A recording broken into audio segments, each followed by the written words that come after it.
Welcome. In front of me is a Samsung Galaxy Tab Active2, and today I'll show you how to boot this device into download mode. Now, to get started, you will want to hold the power key in order to shut off the device. And once it's off, you will then hold power key, volume up and home button all at the same time. So let's do that right now.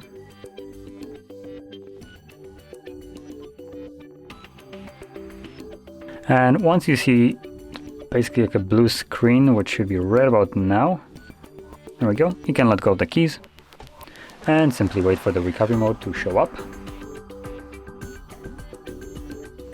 I'm gonna flip the device over this way just so we can see the text in the correct orientation. So now, using volume keys to navigate, you want to select second option. So that basically means press volume down once and then confirm it with power key. So you can see bootloader.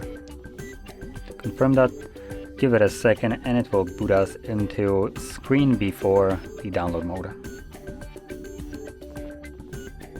So there we go. As you can see on the tablet, it shows us volume down key to, volume down and power for more than 7 seconds to reset. And actually this is already the download mode. So usually, at least on the newer devices, we also need to press, I believe, volume up to continue to download mode. Here it automatically boots into it. So anyway, that is basically how you would boot into it. And to leave it, as I mentioned, volume down, power for more than 7 seconds. This will basically force the device into a reset. So it will turn power off and then power back on. Once the screen turns off, you can let go and simply wait for the device to boot back up.